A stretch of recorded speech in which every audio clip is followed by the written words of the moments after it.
queens, sisters manifesting their dreams. Get your cream by any means and beam with self-esteem. Beauty supreme and booty walk so mean. The way you fit in them jeans, you eat your cornbread and greens. Dance or a doctor, red wine or vodka. Redesign your spot and redefine your mantra. Retwist your locks and realign your chakras. Doing your squats and getting closer to God, huh? Brunching with your squad or taking a girl's trip. Adjust your crown, you God's gift to the world, sis. Celestial body, drink your water. Meditate, sun-kissed goddess, heavenly order. Levitate, tribe of Ashanti. Black girl magic, melanin popping. Whether you ratchet or lavish, whether you bougie or savage, you a gift and a treasure. You got to love a black girl getting a shift together. Black girls are getting a shift together. These black girls getting a shift together, man. These black girls are getting a shift together. These black girls getting a shift together, dog.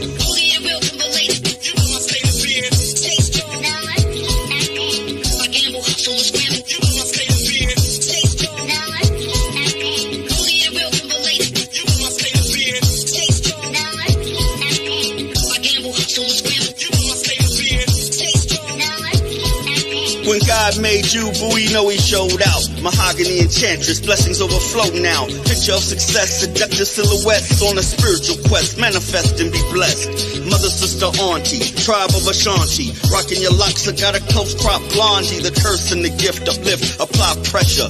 Nothing like a black girl getting a shift together. Nothing like a black girl getting a shift together. Nothing like a black girl getting a shift together. Black girls are getting a shift together. Black girls are getting a shift together, man. These black girls are getting a shift together, man. These black girls are getting a shift together.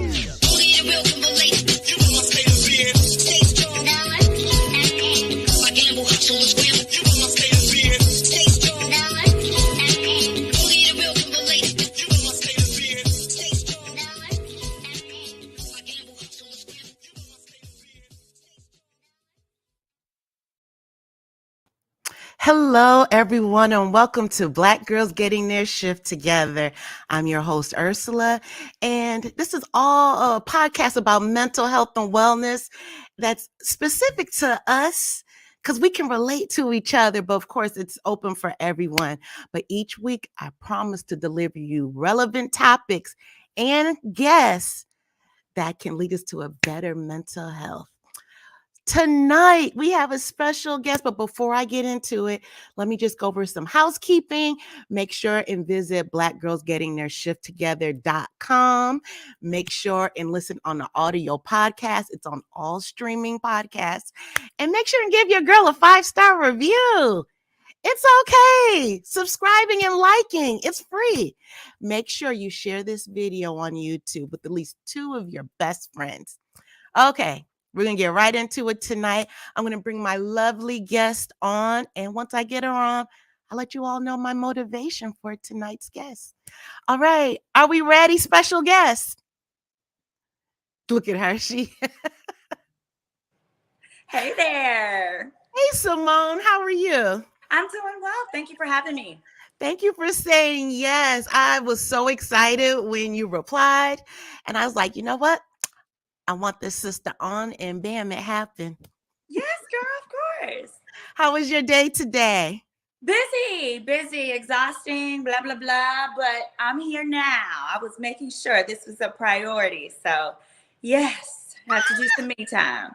Exactly, right? So, I just want to get into it and just let everyone know my motivation for having you on.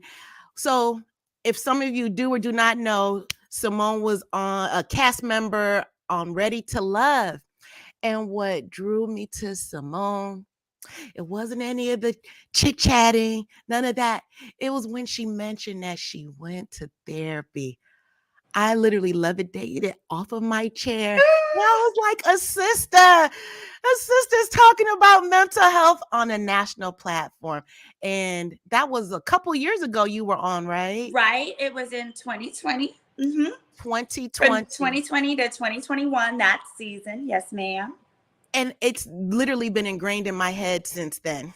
Oh, fantastic. Yeah, that's what I got out of anything. That was one of the paramount topics that I got from the show, and I thought it was amazing. So then when I saw that you had your own podcast, I said, I definitely want to always align myself with people who freely and openly talk about mental health, because there's such a stigma in our community. I'm sure you know that, right? Yes, for sure.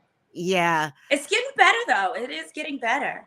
You know what? I do agree with you on that, especially with social media and Mm-hmm. more people talking about it. But what I love is more people are talking about it as opposed to mega superstars, which is amazing. But Right. everyday people who do have a platform. So I do agree it is getting better.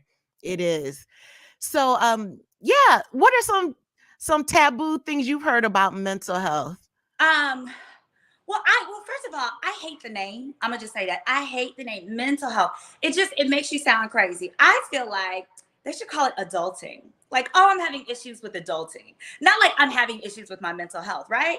Because at the end of the day, when you're having issues with your mental health, what you're really having issues with are some of the day-to-day challenges of being an adult, of being a person with responsibilities. So if someone was like, oh, girl, I'm having trouble with adulting, you'd be like, girl, me too. Let me tell you about my boss, or let me tell you about my job, or, let me tell you about my children or my ex-husband.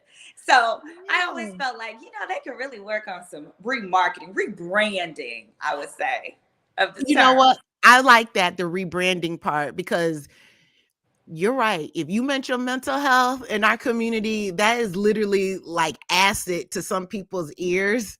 Yeah, because it sounds like mentally ill and it sounds like crazy. And we know truly nutty people, truly crazy people. And I think that is solely distinct. Like, because what we think of, I feel like, is the total extreme, right? The schizophrenic extreme. Right. We're not taught, or don't have an idea of all the in-betweens, of the, having difficulty getting out of bed multiple days in a row, but yet Mm-hmm. doing it because you have to, because you got to pay your bills, you got to keep them lights on. That too is an example of a mental health challenge and can Exactly. be an indication of depression. Right. And depression isn't the end of the world. I No, mean, it's not. I've had depression before, and nobody knew because I was functioning. So, right? Yeah. It doesn't have a face. I always say, if you're an adult and you haven't had depression, then you haven't been passionate enough about something. Okay, so we just dropping gems early on in this. I see. That what we doing? I love it. Whether it's work or a relationship, you just haven't been passionate about. If you were not depressed when something didn't go through, when you felt like it failed, then you haven't loved anything enough. I don't want to even be you. Because it's something about having a passion, even if it doesn't quite work out, that at the time when it's at its height, it's an amazing, exhilarating high. These are facts. I always would say that uh going to a therapist, something doesn't always have to be wrong. Sometimes you just want to work on communication skills or your next path in life. And sometimes you just need a little guidance. That's okay too. Right. Yeah, with my boyfriend, I told him that. I'm like, hey, do you think we should go to a couples therapist? He was like, but nothing's wrong. And I was like, I know that, but if we're marriage minded, they can always give us tips or tricks. I feel like it's like going to tutoring, right? There are a lot of parents out there. You send your kids to Kumon, you send your kids to Sylvan Learning Center. Do you wait until they've gotten an F, till they're failed, till they're trying to Right. repeat the grade? No. You wait until you see, okay, wait a minute, we've got some areas of improvement. And when you realize with those areas of improvement, the tools that I have access to alone aren't enough to get me where I'd like to be. Right. One of my therapist friends, she had mentioned that she tells her clients that who are apprehensive about going to therapy and have that stigma attached. And she's like, well, say you are going to go on a scuba diving trip. You want to learn how to swim before you jump in the ocean, right? Yeah. And then they say, well, yeah. She's like, okay, so this is you just getting ahead of the game. So, speaking of your relationship, I wish I would have known what I know now back then when I was in relationships before. if I would have gone to therapy, at least to know my own communication skills and where some of my little hiccups and glitches are. Do you feel like that's helped you Oh, or for been sure. different? Actually, I had a boyfriend. I had a boyfriend that I just knew I was dumping. He got on my last nerves, and he knew he was out of there. He was gone because he just did something that was horrible, and he just begged me, please, please, will you go to therapy with me, please, please. Mind you, at this point, we had only been together maybe 4 months, 6 months, whatever it was. Right. I was like, no, I just want to dump you. But I was of the age where I was like, you know what? I don't want to be one of those people who has second thoughts or second guesses about any past relationships. When I end this relationship, I don't want to look back because that's not fair to anyone in my future, right? If I can't close that door. So I said, you know what? Let's go ahead and do this therapy. Because when it don't work, then I'll be able to feel confident that it wasn't me, that I gave it my all, it was us. And so sure enough, we did. And the best part, on our first session, the therapist told us, oh, and I let him, he'd never been to therapy before, ever. Oh, really? Ever. And so, and he didn't really believe in it. He just was trying to save the relationship. And I let him pick the therapist. He chose to do, he wanted to do faith-based because, you know, he believed in pastors more than therapists. I said, whatever you want. He picked, I said, you can pick him because I'm Catholic. So he don't trust nothing with the Catholic Church. So I said, okay, that's your business. He picked a pastor and pastor's wife couple. And in our first session, which was in their home, they basically asked him, like, what was the issue? And they were like, that's it. They were like, oh, y'all ain't got no real problems. Now, y'all don't have infidelity. Y'all don't have this, I don't that. Basically, he was complaining that I wasn't doing what he wanted when he wanted it done. What? And I was like, and I'm still not going to do what you want when it's done. I just need somebody else to tell you that your requests are literally, one of his complaints was that I wouldn't clean up behind myself. He would, like, if I was not at his house more than like 2 days in a row and I went back to my own, he'd be like, where are you? I miss you. Like, he would always want me over. Well, I told him from the beginning, you know, when people tell you like, oh, you're such a great catch, why are you single? And I was like, well, I don't know, but I know that I'm messy and I'm disorganized and I'm a borderline hoarder. I get it from my granny, bless her heart. And so I would be messy. Well, I bought a house. I have a housekeeper that would go to my house. I would have her come to his house. He complained to the pastor. He said, she's really messy and she has this housekeeper come clean my house. He goes, oh my God, that's such a blessing. I know. He said, actually, my wife is the same way, who was sitting right there. He said, I had asked her, I told her at the beginning of our marriage, I was going to hire someone to come clean the house like every other week. And she said, heck no, you better not have no woman up in my house. And refused it. And so he said, as a result, throughout their marriage, just had to clean the house. He pastored the church and had to come home and clean the house. And that's just what it was. Right. And so he was saying the fact that Symone has acknowledged this is a weakness and has said, but this is a solution that I'm presenting. And you're saying, no, I don't want your solution. I want you to do it. Says, this isn't about finding a solution. This is about your control. Control. That was ringing in my head. The control part. I know. Mm-hmm. I know. Look, but I knew he needed a third party. And so that's what I loved about relationship therapy. And for anybody who's watching, who's in a relationship or maybe has one of those relationships where y'all do the yo-yo game, you break up, you get back together and you look up 5 years later, y'all still are not engaged or anything. Mm-hmm. Therapy could be good because y'all need to get that closure. You need to poop or get off the pot, so to speak. Mm-hmm. And what I loved about the therapist is he would get on my nerves. He would be doing stuff all week. And whereas I used to pick, I would immediately be like, why did you say? I would save it. And I would think to myself, I can't wait till Tuesday. I can't wait to tell on you on Tuesday, right? Just like when you're a kid, you'd be like, I can't wait to tell mama on you when she get home from work. So I would save everything to Tuesday. And on Tuesday, I'd present. And it would be, but during the week, it was so much more peaceful. He got to the point where he was like, why didn't you tell me when it first happened? I said, because you don't listen to me. If I would have said this at home, you would have went on and on about how my issue or my concern was invalid.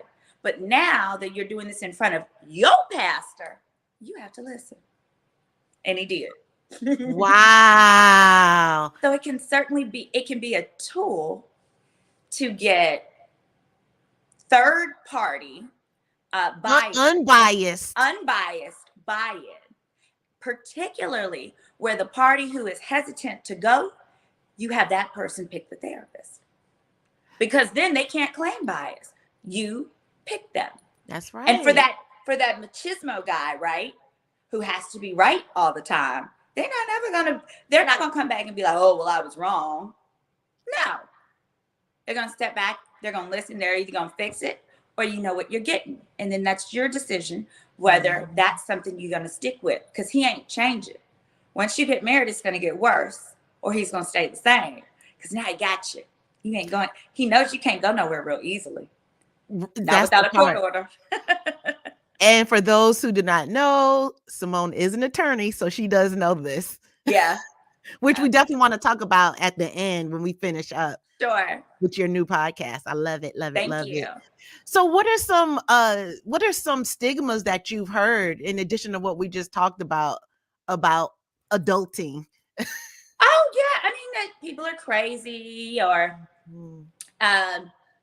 you don't want to deal with the crazy. Like now there's a lot of people getting diagnosed bipolar. A lot. So a lot of guys are like, ooh, I don't want to deal with the bipolar girl or guy or vice versa. I know I don't want to deal with, but I'll tell you, I don't want to deal with anybody who does not take their medication. I have a friend who used to say, well, I don't like taking my medicine. I don't like the way it makes me feel. And I said, well, I like the way it makes me feel when I'm around you. So if we're going to go on this girls trip for 4 days, I need you to agree to take your medicine.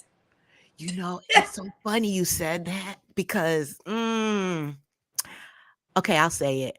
Go for it. I worked with someone and they had a diagnosis and they said the same thing. They didn't like taking it. And I get it. If you don't like how it feels, but that's why you go back to get it tweaked. You do. And You can't give up. Exactly. And you can't give up. And it wasn't instant give up. As you're changing your medicines, if you're dating someone, you have an obligation to inform the person that you're dating.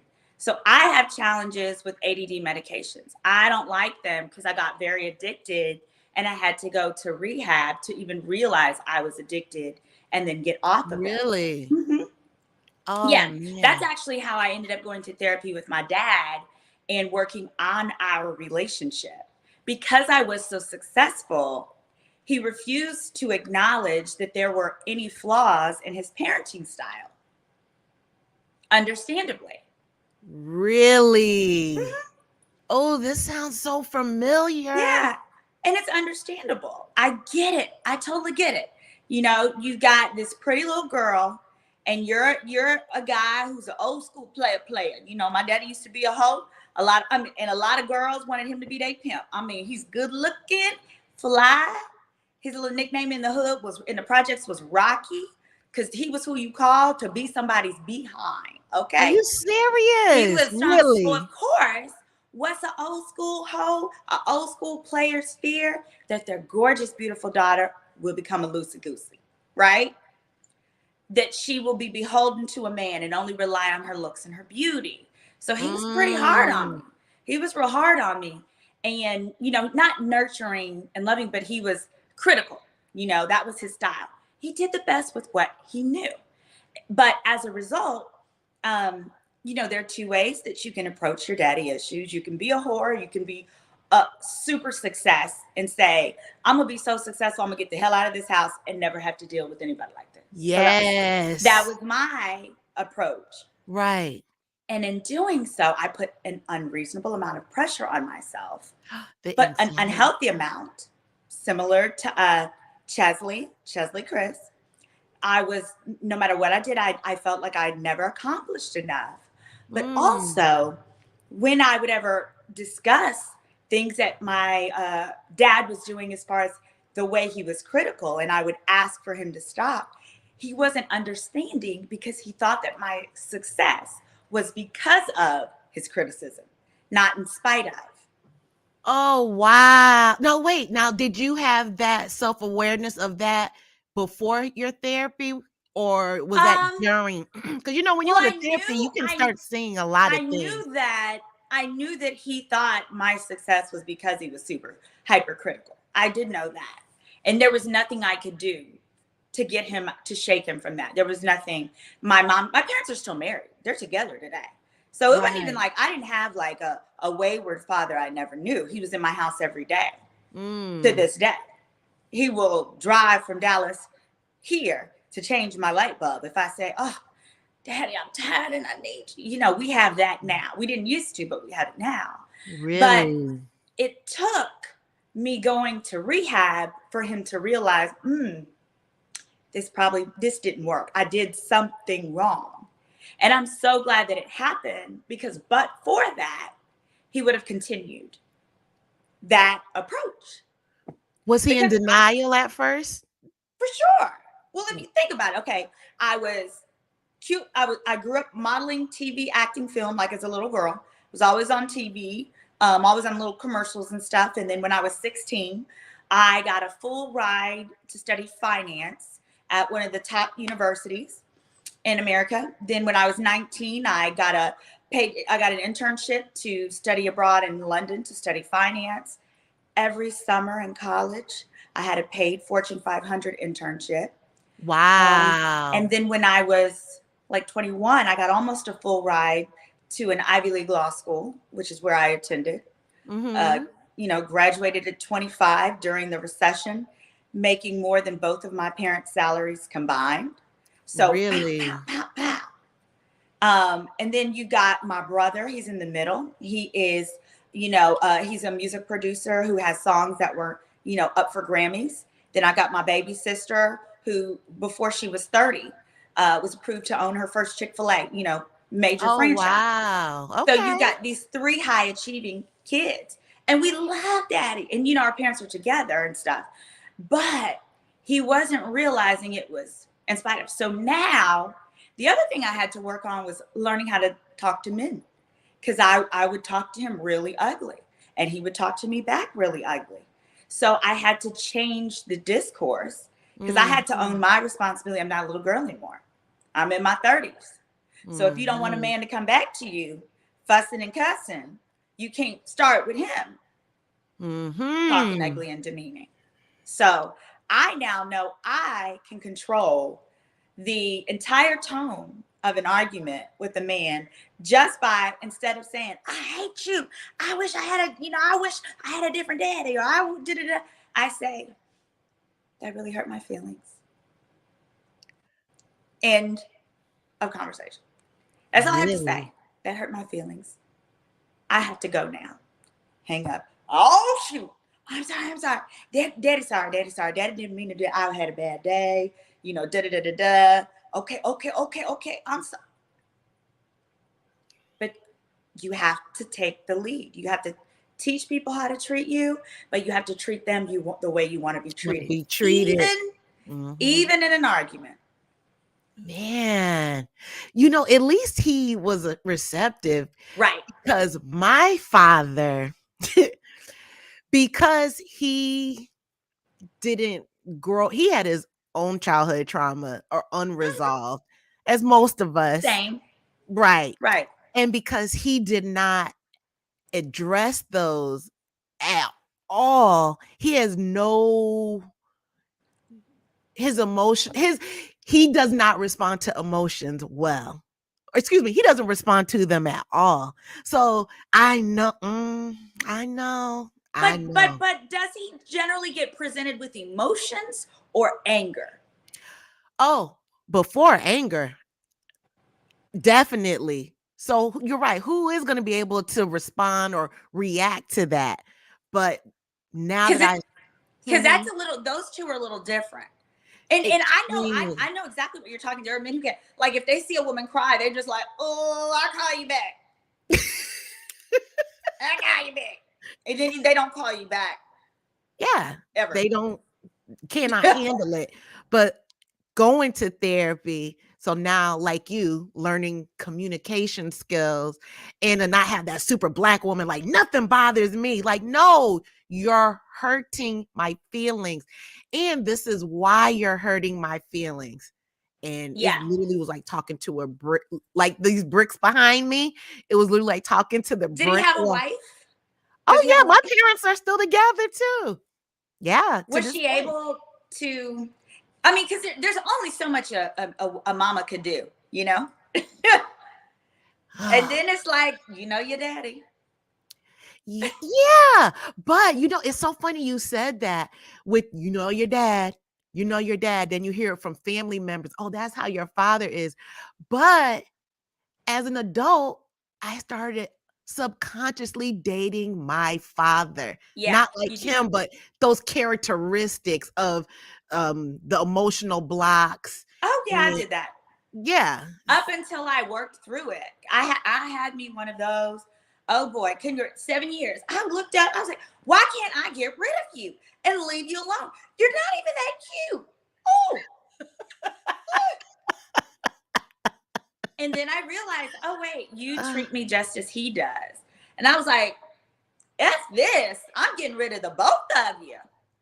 And that's Exactly. what I went to when I started therapy. I said, here's what I'm working on.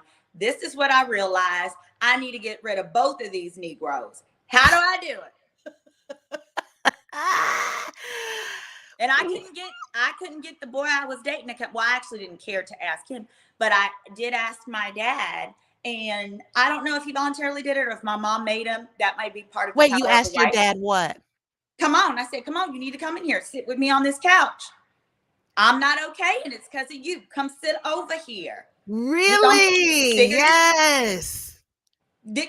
You have one choice. You're going to be my father and sit here and we figure this out, or you leave me alone. Don't come over here when you need to go into a nursing home because I got a good little 401k, an IRA, and some investment properties. You go bother my sister. Ask her to wipe your bottom when you get Yes. old. Say it. Say it. So you're going to do the work now and be comfortable later, or your booty's going to itch in a nursing home. That's the options. Oh my God. This sounds so familiar. My outcome was not the same. Oh. Listen, Well, when let's keep working on it. Oh Let's no. keep trying. You're done? Yeah, it has to be. Okay. Yeah. Have you grieved it? I believe in closure too. I had, you know what? Hey, Erica. That's one of my co-hosts. You need to check her Hi. out. Dope discussions. She's huge on mental health as well. Wonderful. Yeah, but so backstory, I didn't know this, but my father is a narcissist. Oh, of course he is. Yes, mine too. They Yeah. have to be. The fact pattern we're describing is that of a daddy narcissist. Exactly. And anything, if it doesn't not make him look good, he is not on board at all. And when we went to group therapy, family, oh my God, he lied the entire time. It was literally like running your head into a brick. It was useless. Understood. Truly useless. And I'm glad you asked me that about the grieving part, because I did. Good. And I did not realize that I had to grieve it to get past it, but I had to look within and find my own closure, because if I was always looking for other people, other men to help me with that closure, then I'm just hanging on a wire, just waiting for someone. So I had to do it myself. So yeah, and part of that grieving was to be a gray rock. Just I can't do it because I always give options. We're gonna have this kind of relationship, a respectful relationship, or we just can't have one at all. I'm not gonna be here just as an emotional punching bag.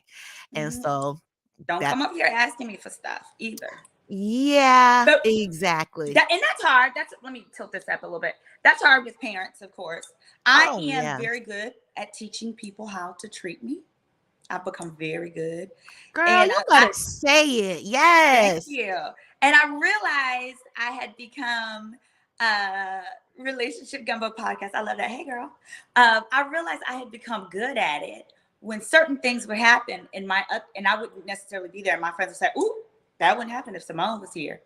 so-and-so wouldn't have did that if Symone was here. And it just kind of warmed my heart. It warmed my heart. I'm like, no. But then at the same time, I have to watch it because sometimes other friends will do something to a friend, or people will do something to a friend of mine. And I'll be like, no, you wouldn't have did that in front of me, or you wouldn't have done that to me. And I don't like that. Don't mistreat my friends. See, I love it. Oh, we have a hello for you. Hey, how are you doing? That's Erica. Hey, Erica. So has there been a trickle-down effect with your friends, your platonic friends, your girlfriends, that you've gone to therapy and they're like, well, she's acting different in a good way. I'm gonna try definitely in private, and definitely different people will call me like randomly.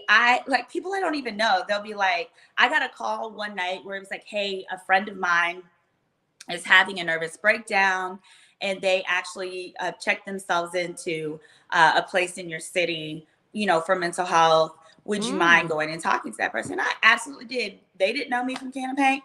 I didn't know them. I sat with them. Well, first I text them because I know the food up in there is nasty. And I was like, girl, do you need me to sneak you something? And I snuck her in a Burger King Whopper. That's what she liked. With cheese, no mayonnaise. She don't like mayonnaise.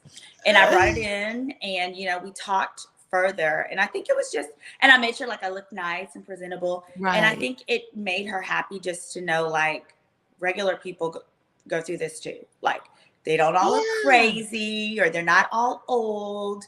Like I was her and she is me. See, you know what? I have a question for you. And I actually was going to ask you this, but leave it up to Erica. I love it. She wanted to ask Symone, what do you think about the new cast of Ready to Love having conversations about therapy early in the dating stage?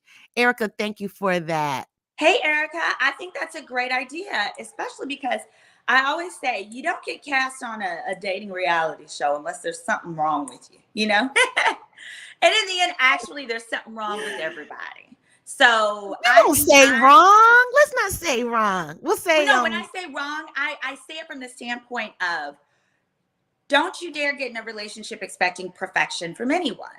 Yes. There's going to be something about someone that you don't like, or something that you find to be a challenge or an issue, right? With everyone. So it's a matter of finding someone where whatever those challenges are, they're workable, they're livable, they're doable. And I also say with myself, your goal is simply in your life to get yourself to a point where whatever your imperfections are, they're ones that even with them, you're proud to be yourself. I love that. I love that. Speaking of the perfection, you just gave me an aha moment. I realized in my dating career that I wanted perfection. It had to be perfect. I wanted to live the Claire and Cliff Huxtable. Yeah. Because I never had that growing up. I didn't witness that. So I wanted the total opposite, but that's not a reality. Right. Yeah. No, it's not. And I think in present day dating, one of the biggest challenges is just coming to an agreement with yourself, coming to a balance with yourself to figure out, okay, what can I reasonably do without?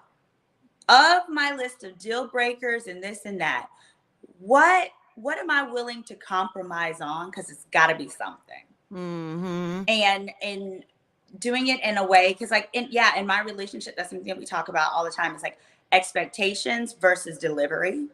And I'll say, and then I was like, listen, I cannot meet that expectation. And he'll say the same. I can't. I say, well, let's talk about it so that we can revise ours. Because as long as I revise my expectation, you can never disappoint me. If I expect you to come home every day by 8 p.m. or 7 p.m., right, and be ready for dinner, and then you tell me I can't do that on Tuesdays and Thursdays because I coach, basketball or whatever it is. Right. I can revise my expectation, and I will never be disappointed. But if you never tell me that, and I have to be like, well, what's he doing today? Oh, today he's out with his boys, and tomorrow he's doing something that he's prioritized over me. Give me the opportunity to adjust my expectation. It's all about the communication.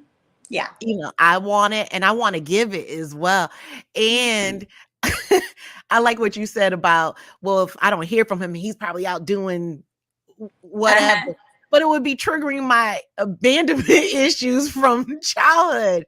It's just about communication. That's all. Communication. But speaking of the castmates, oh, Erica said this was dope. That's good. Revise your expectations.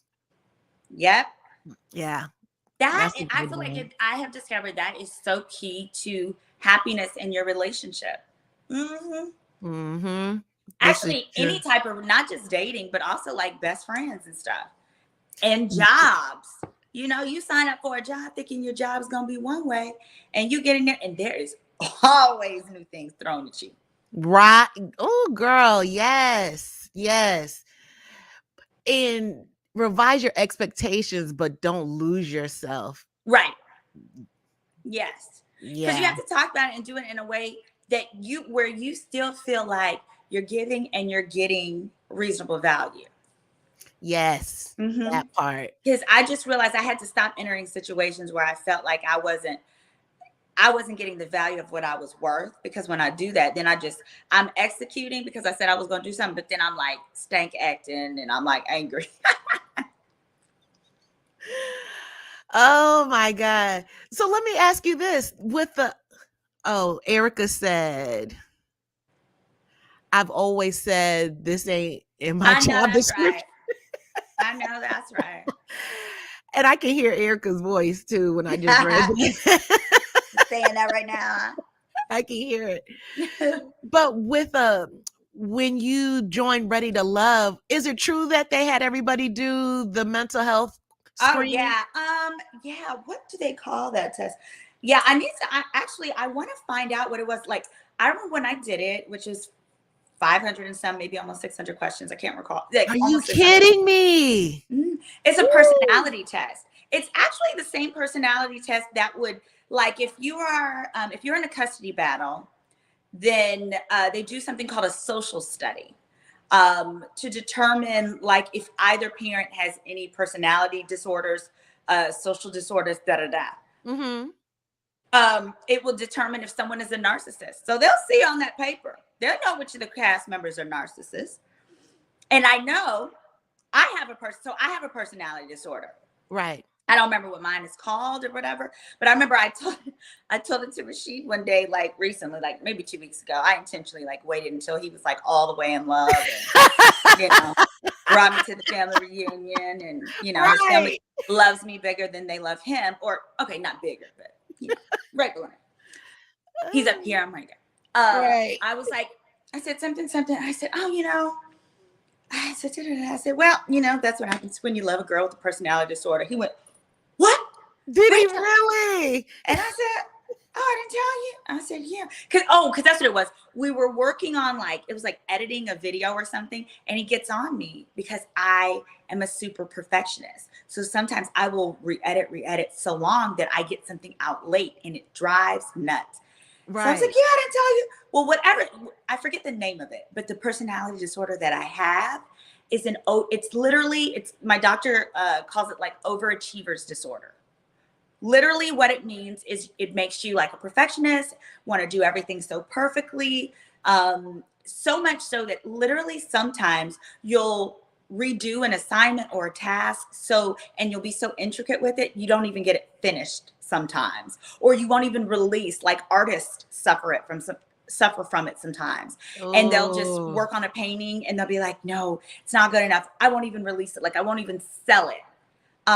Because they create such high expectations for themselves. Well, I'm certain that came out in the personality test. Sorry, that's what I'm getting at. Uh-huh. And by that coming out, it was absolutely positively perfect, right? For them to then put me on the very first episode. Where did I end up? At the bottom.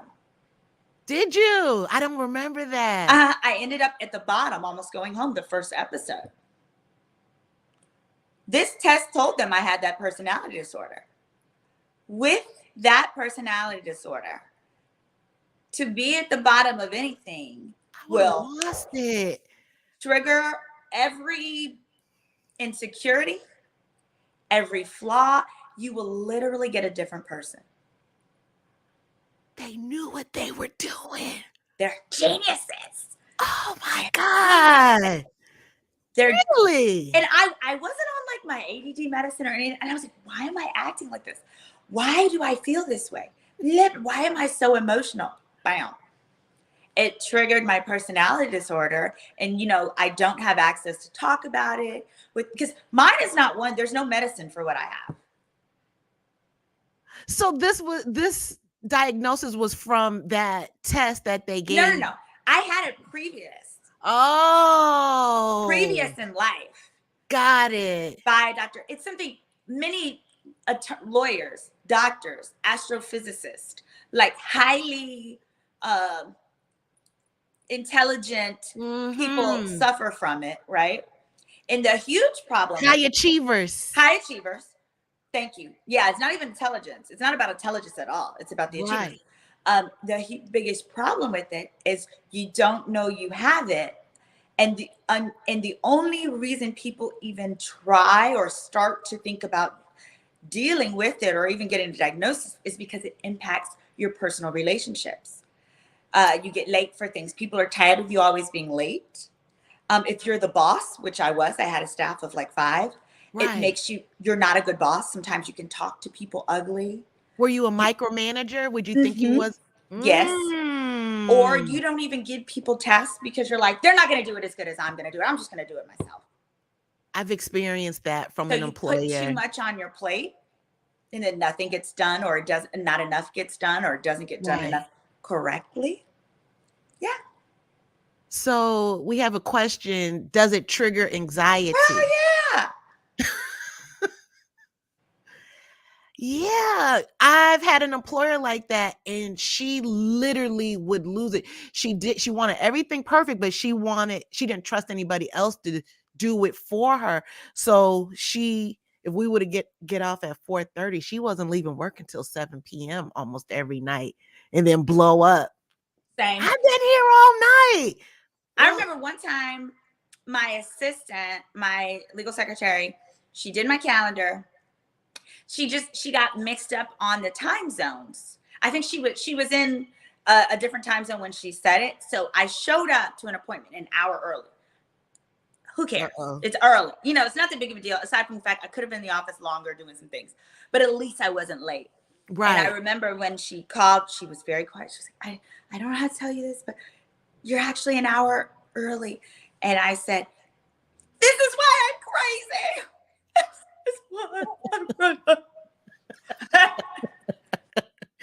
It's not funny, but it is funny. Did you, Symone? Oh my God. I know so bad. It was many years ago. And I have apologized profusely since then and explained the error in my ways. And she has moved on and she's doing wonderful things in her life and does not have to deal with crazy bosses like I was. But yeah. So I say, yep, they give us the test. I am a great example of how that test works in action. Hey, Dave. And all reality shows do it too. So I don't want anyone to think it's a manipulation tactic of Ready to Love. No. They it actually started with The Bachelor. They did it first. Really? And the doctor who reads it, there's only a few doctors, and then I think there's only 3 in the world that know how to properly interpret those results. And that doctor gets hired by Bad Girls Club, The Bachelor, Love Island, like any of those. He does it. Wow. I had no idea. Yep. I'm going to have to look that up. I'm always intrigued by the mind, anything to do with the mind and how personalities are and how people navigate. That's some good nuggets right there. So with the present cast, have you noticed that a lot of them talk about their mental health or therapy in general? Let me think. You know, we've had 2 episodes. Not so much with this one. Oh, yes. It was the former military guy, Cornelius, that just got added this week. I heard him discuss it. Cornelius. And in the last cast, Ty, who was also former military, he discussed it, because military, you automatically get PTSD, period. If you've been deployed, you have PTSD. Ain't no way around it. I don't care if you were work in the file cabinet.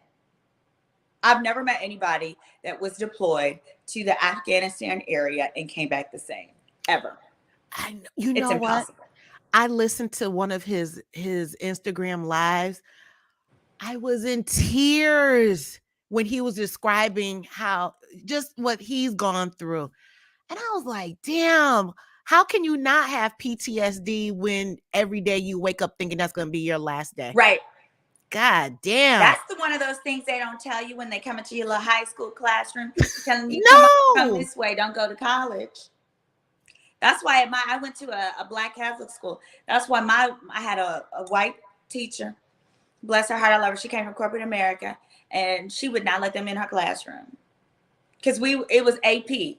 She said no. She said, y'all go down to Highland Park. That was the white public school with the rich white kids. She said, y'all go down to Highland Park and y'all recruit the dumb kids over there. Don't come get my smart Black ones. I love her. We need to protect her. Miss Bouie, y'all, let's protect Miss Bouie. Where's Miss Bouie at? Yes. Yeah. Miss Bouie, who was my sweet little Cajun math, calculus, statistics professor, teacher at Bishop Dunn. Sweet as pie. I love her. I don't even know her, and I love her. Everyone listening right now, because there's a lot of people on, I would love for you right now, just subscribe.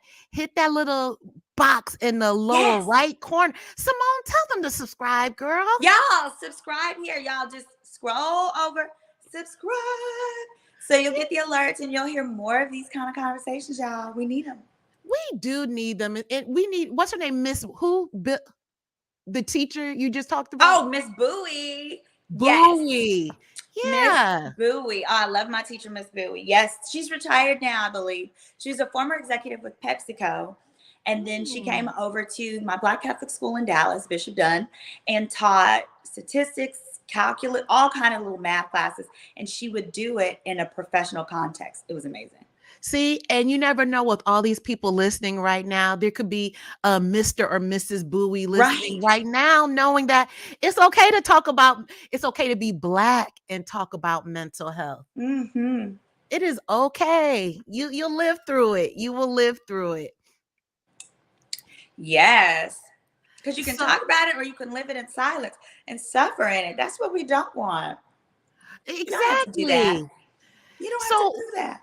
What are other ways that we can reduce the stigma of mental health, in your opinion? I think certainly talking about it. But I think it has to be something that's lived. And I think the other thing is people just have to have more awareness as far as understanding how accessible it is. It used to be really difficult to access it because it wasn't mandated that your insurance included it. Now, thanks to our wonderful former President Obama, all insurance must have, it's called behavioral health. There must be behavioral health coverage that's included. Also, if you work for an employer, meaning I'm not including people whose insurance is solely because you're self-employed. If you work for any entity, there's something called the Employee Assistance Program, which is EAP. Can someone listening, can you write that in the comment section? Can you repeat that again? Sure. EAP, put in there, the Employee Assistance Program. If you're an employee, you can use your EAP for therapy with it's a $20 deductible, if that. And what's cool is it's per issue. So all you do, call the EAP hotline. You tell them the zip code of the neighborhood for which you'd like to get your therapy in. So if you want it to be by your job, if you want to go after work or on your lunch break, give them your job. If you want it closer to your house, you give them your house zip code.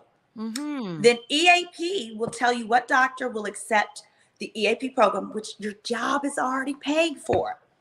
So you can go to that if you're having issues with your child. If you're having issues with your child hanging with the wrong crowd, you and your kid can go on in there. If you're having issues with your child, maybe their other parent isn't very active, go on in there with your kid. Anybody in your household can go. You can have your kid go in there themselves. You're kidding me. Yes. And then you can go. You generally get 10 sessions per topic. That's separate from the behavioral health coverage. 10 per topic. Let's Per say you got a topic? boyfriend. Let's say you got a boyfriend and he getting on your nerves. The two of y'all get 10 sessions. Then separately, you get 10 of your own. Maybe you hate your job and you're thinking about stabbing your boss in the eye. Go. You get 10 sessions. Maybe your job is stressing you. They can actually help you get what's called paid stress leave. I didn't know that was a thing. It was the white girls at my job used to get it all the time. We had this particular partner at my firm who was abusive and terrible, and he'd make all the little white ladies cry. And so they figured, and the white women would leave, and then they would collect stress leave. Stress leave is under workers' compensation. So it's effectively how you can get paid to not go to work. Paid to not go to work because your boss is abusive, harassing, hostile work environment. Well, I didn't know that my firm had developed the policy because all of the little white girls would cry and leave. And he was very, very powerful. We had very powerful fashion clients. So they developed the philosophy, just give them to the black girls. So they gave him a black assistant and they gave him a black associate, myself, because they decided that black girls are tougher. We don't cry over this stuff. Of course not. That's the other girls. Of course not. Well, because we didn't know we could. We thought we'd get fired. Right. We get fired for breathing. We get fired for wearing the sleeveless top. And if it's a business, corporate, professional environment, I didn't know that we don't have to get abused. So needless to say, I'm just saying that like all of these things, including hostile work environment, these are things that resources like EAP or just whoever your therapist is, you can talk to them about it. You don't have to sit around and get abused, by the way, anymore. I love what you said, anymore. Yeah, literally workers' compensation mandates, and every state's different, but in my state, which is Texas, workers' compensation, I believe you get up to like 60% of, at some point you get initially I believe you get your full salary, and then later on you get up to 60% of your full salary to what? Not go to work. And then in that case, you're also, they're required to try and give you alternative work assignments, meaning give you a boss that doesn't harass you, doesn't create the hostile work environment, doesn't cuss you out, doesn't flip over chairs and those kind of things. And, or you can use that time to find another job, a job that doesn't mistreat you. And they're not allowed as if you're looking for another job, they don't call your current job and be like, hey, what kind of employee? No, they only do that after you've left. So it's always, I always say, I've learned now, it's always good to, if you're in such a hostile situation, look for another job, while you're in the other situation, because they'll never call your current one. You are dropping gems. If anyone listening right now, if you've had, I love it though. I'm off on a tangent. I apologize. No, this is good because a lot of us I never knew the intricate details of how it can be done. A lot of us. Stress leave. Any therapist can literally, they will write you a letter that says, write your job a letter. And this, how you go to like your regular doctor if you're in a car accident and says, can't come back to work for this many days. Yeah. You'll have a therapist that says, my client, my patient is not permitted to return to work for the next 2 weeks. And then in the 2 weeks, and they can even say, and she needs to be reassigned to an environment less hostile or under different conditions, blah, blah, blah, blah. Where were you all my life? This is something that and anybody listening, if you've had any kind of hostile work environment, drop a 1 in the comment section. I mean, my God. Y'all, that's why you need to subscribe to my YouTube channel, which is called Girl, Is That Legal? Because we talk about all these kinds of different things that who even knew had a legal component to them. Exactly. But I want to talk about that for sure, but we have one more question, but I definitely want to talk about that. Yeah. We have a question. Symone, do you think that men are catching up with women in being open to therapy? Yeah, I definitely think so. I think especially highly intelligent men, are realizing how necessary it is, Mm-hmm. how happy it makes them. And they see other women who go to therapy as equally intelligent. They don't see it as, Yes. oh my God, what's wrong with her? No, they're like, oh, she gets it. Exactly. She Mhm. gets it. I definitely, that's actually a turn on that a man will tell me that he's gone to therapy or going to therapy. Right. Oh my God, that's the new sexy. Actually, one of my deal breakers is a man who refuses to go to therapy. So, ladies and Mhm. men out there, if this is something important to you, when you are evaluating someone and you guys are discussing deal breakers, you should really talk about that. Because Mhm. I've seen various relationships. I Right now I'm watching Real Housewives of Salt Lake City. And in their marriage, the little Asian girl that's not coming back, she's Mhm. in their marriage, they're going through an issue because he wants her to have another child, and she's kind of like, no, I almost died the last time I attempted. And she Mm. said, I think we should go to therapy. He's refusing. Mm-mm. If it's something important to you, you need to know if you're entering a marriage with a man who doesn't believe in therapy, because what that says is once you get to a roadblock, he ain't budging. A roadblock meaning it will stay blocked. It will stay blocked. Once you get to a roadblock in your relationship, it's going to be his way or no way. So just determine if that's okay with you. See, and this is why, to bring this conversation full circle, why it's so awesome to have an open dialogue about mental health, because it can help improve relationship with self, with your relationship with others, and with your job. For You just sure. dropped a gazillion gems right there. And you're right, Erica. A man who refuses therapy is a red flag. Bam. You know, I've had he's probably going to listen to this, but I'm just going to say it. He's Go an for ex from years and years ago. But when I told him how I started having this epiphany, like being a mental health advocate, well, why? Black people don't need that. We've gotten through a lot worse. Sir, we haven't even healed from slavery. What are you talking about? Ah, yeah. So I know, Bless his see little the heart. face. And Cerinthia said, very true. It took a lot for me to convince my husband of the importance of counseling.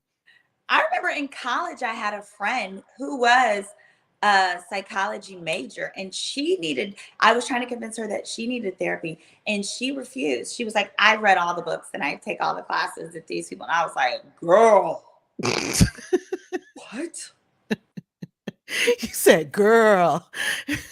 But a lot of us, and I get it because I've been there before, when we do read books and listen to podcasts, but we tend to intellectualize it more than actually feeling it and absorbing and truly learning, as opposed to just gathering information, Mm-hmm. you know?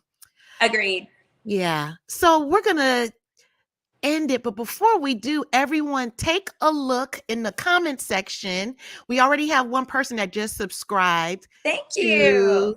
your channel, Celeste the Therapist. Hey, Celeste. But everyone, right now, take a screenshot or click on the link. And this is Symone's, yeah, right down there. So I do enjoy your Ages and Stages Thank podcast. you. I really do. It's very entertaining. You all are great. But when you came out with, girl, is that legal? I said, let me watch this and see what's going on. I love it. Oh, I thank you so love much. it.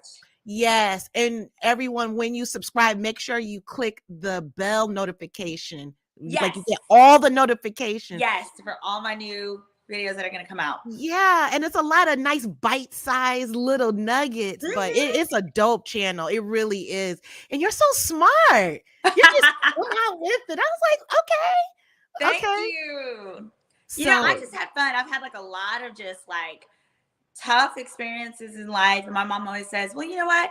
Now that you've learned from X, Y, or Z experience, now you're going to be able to help someone else. So, really, I chose to start this because I have a lot of people that would ask me for different varied legal advice. And I became the friend. My friends used to tease me and call me Google.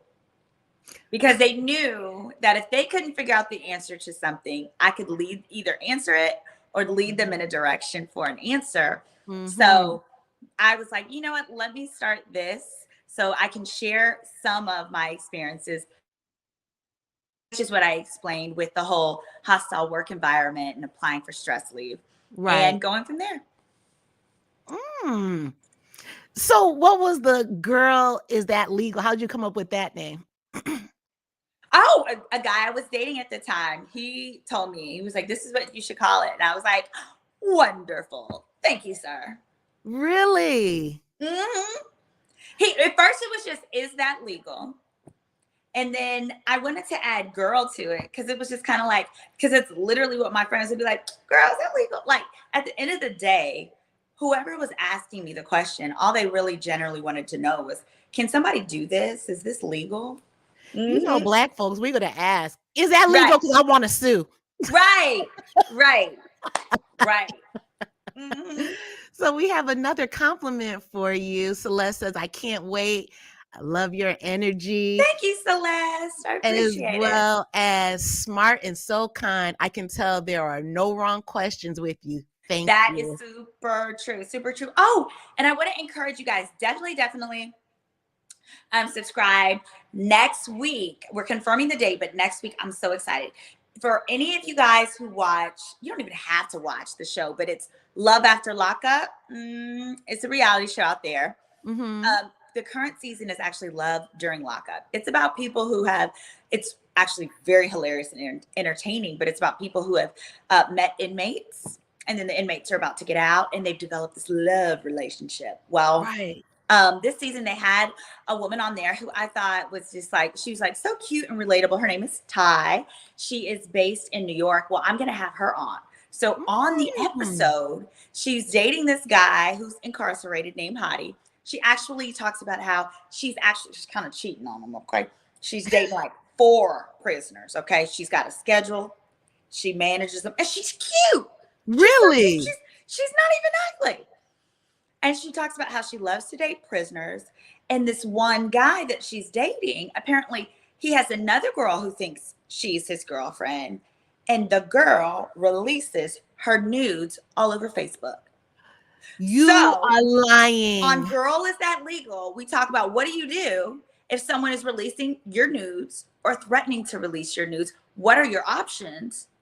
And then we just also talk about her experience being on Love During Lockup, and dating prisoners. And then I love hooking people up. So we're going to talk. And then, you know, maybe after a little bit of therapy, I'm going to hook her up with somebody who's not incarcerated. You know what? Keep doing God's work.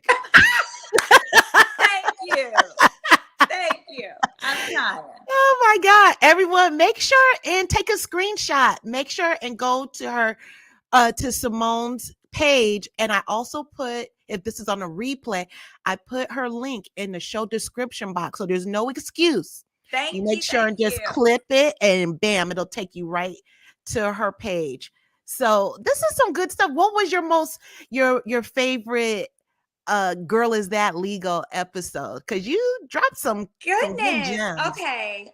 Actually, it hasn't posted yet, but one of them would be how to own your own Chick-fil-A for $10,000. That one's coming up, guys. Mm-hmm. Really? Oh, wait, we have a new subscriber. There we go. Thank you. Thanks, Sarinthia. Oh my gosh, I grew up with a girl named Sarinthia. Sarinthia are always like super sweet. I feel like it's like a little baby angel name. And yes. She is so beautiful. Her spirit is so kind. Yes. And she birthed a little angel. I love it. So yeah, tell me now. Yeah. So I did an episode on how to own a Chick-fil-A for $10,000. Because I'm really big. Like a lot of people just, you know, we all talk about wanting to like, I'm going to start my own business. But I'm really big on, sometimes you want to buy a business that exists. Girl, speak your speech. Why create the wheel where you can buy one and just tune it up, you know? So, yep. So one of them that's coming out, that's going to come out in the next week, how to own your own Chick-fil-A for $10,000, and some other franchises that you can purchase, you know, for under $100K. So as you're thinking about different businesses, you can think, okay, maybe this makes sense, especially because ding, ding, ding, with the SBA, okay, when you're out there and you're trying to get a loan, if you can show the business like is already making revenue, instead of having to come up with 20 or 30% collateral, you only have to come up with 10%. You're kidding me. No. 10%. If it's an existing business. But if you come up there talking about, I want to start my own from the ground up, that's when you got to do 20%, 30%, you know, second mortgage, all this foolishness. Yeah. Oh no. Oh no. This is why Girl, is that legal? Right. This is why you have to click on the notifications all. Please and thank you. Yes. So you get all the notifications, y'all. Huh. So what kind of law do you specialize in? So I specialize in every day. I do wrongful death. I do car accidents. I do car accidents through my firm in the state of Texas, Georgia, and Florida. 18-wheelers, hit by an Amazon truck, hurt in an Uber, that kind of thing. And then I also do small business. I've done the buying and selling of franchises, that type of thing. LLCs, that sort of thing as well. I watched your episode about the LLCs when you were on Kamisha. Yes. And I was in there. I have my LLC. Very good. Very, very good. I do. I had that. Matter of fact, I just renewed it Friday, as a matter of fact. Good. Yeah, but that was very informative. And what I love about your channel is you explain it in layman's terms, and it's extremely relatable. Thank you. Oh yeah, I was explaining punitive damages one day, and I was explaining that like punitive damages are basically the court's way of making an example out of you. So I was saying it's like when you break something at your granny house and your granny says to you and your cousins, go outside and get a switch. And then she takes the switch and she whoop you in front of your cousins, and each of y'all gotta watch.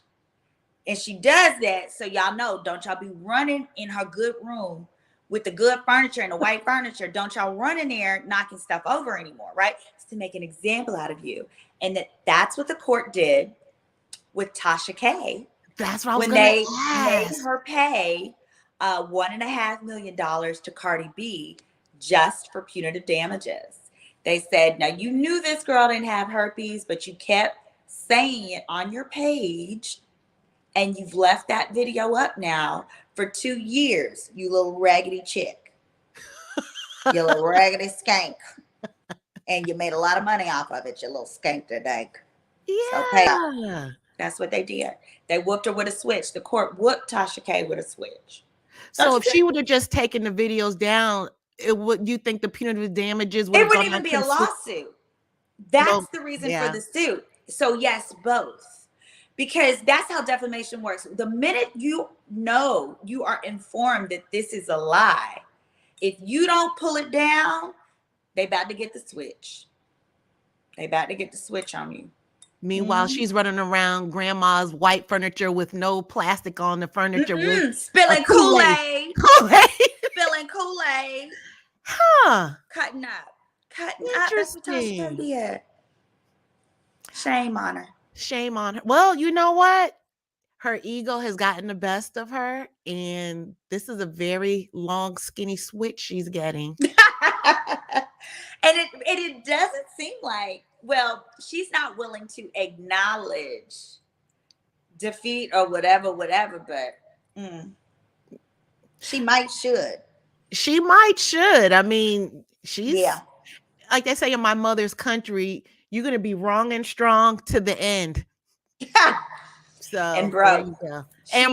She'd be cutting up because, like Cardi B said, Cardi B really will own her YouTube channel.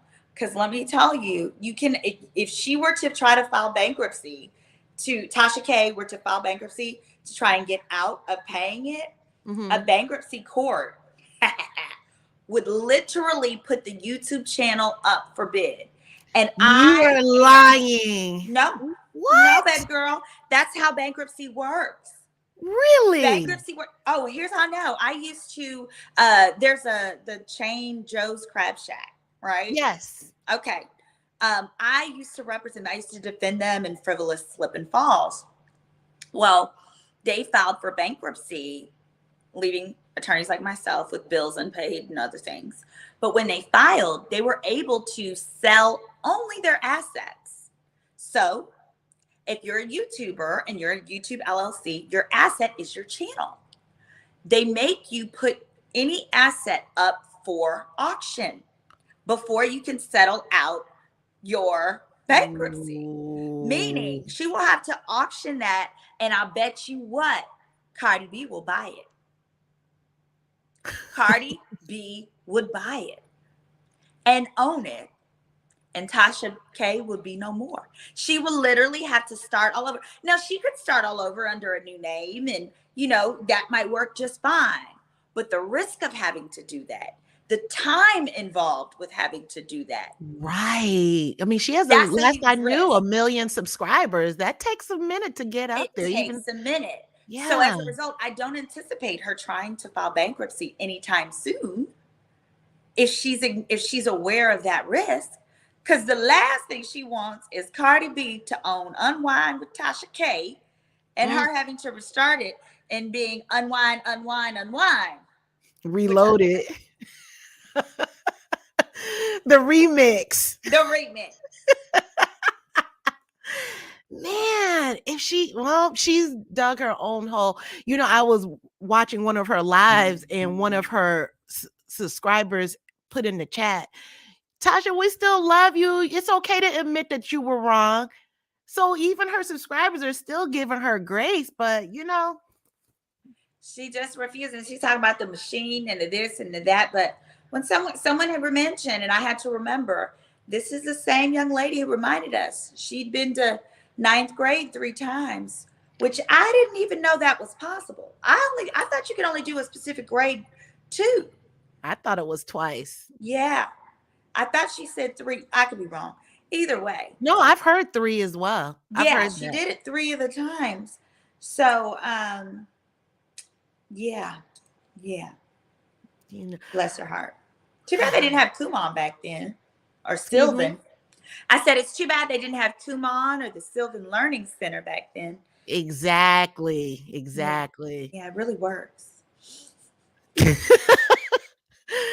Oh, the shade of it all. Symone, I would love for you to come back on again. Thank you. So I really enjoyed myself. Yeah, this was fun. This was really good stuff. And I love how we truly brought everything full circle. Oh, yeah. Symone, you are a Black girl that has her shift together. Oh! Thank you. I feel so honored. Thank you. You're welcome. You're so welcome. So are there any parting words before we finish and log off? No, I just want to say, in addition to My Girl Is That Legal, tune in each week to Ages and Stages. That's the name of the YouTube channel. We also just rolled out.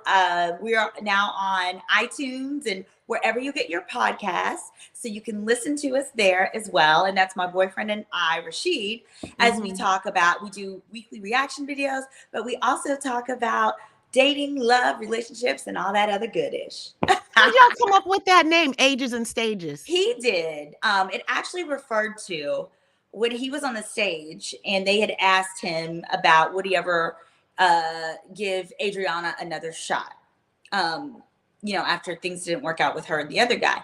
And he said, well, I think she's a wonderful girl, but I think that we're both at different ages and stages in our life. So that's where it came from. Okay, Rashid. Yeah. The lyricist. Oh, gosh, don't tell him that.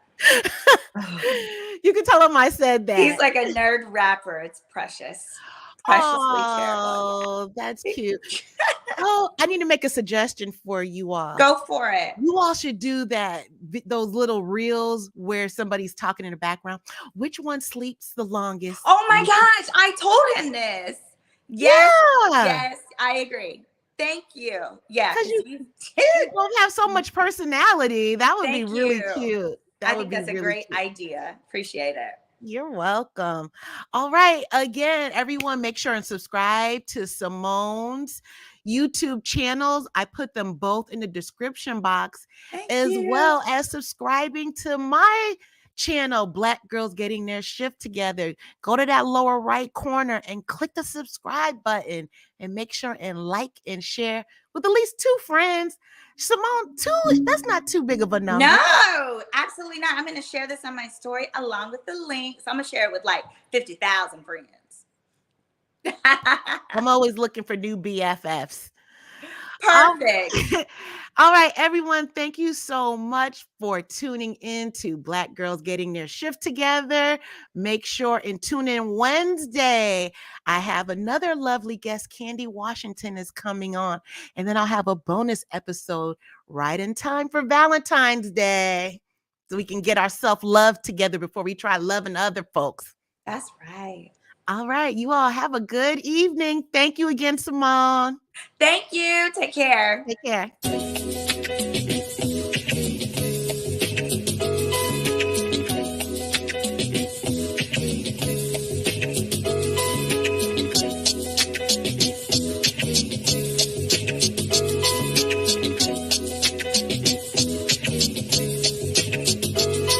For the queen, sisters manifesting their dreams. Get your cream by any means and beam with self-esteem.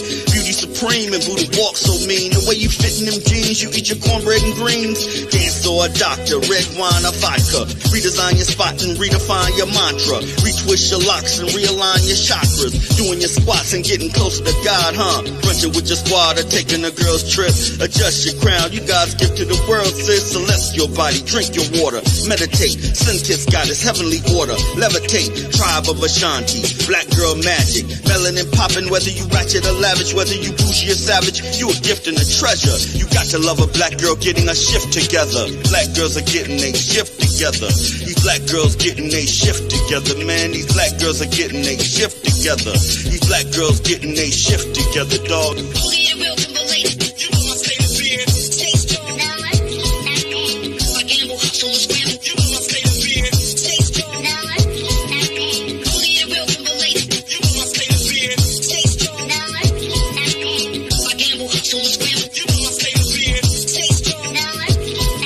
When God made you, Bouie, know he showed out. Mahogany enchantress, blessings overflow now. Picture of success, seductive silhouettes on a spiritual quest. Manifest and be blessed. Mother, sister, auntie, tribe of Ashanti. Rocking your locks, I got a close crop blondie. The curse and the gift, uplift, apply pressure. Nothing like a black girl getting a shift together. Nothing like a black girl getting a shift together. Nothing like a black girl getting a shift together. Black girls are getting a shift together. Black girls are getting a shift together, man. These black girls are getting a shift together, man. These black girls are getting a shift together.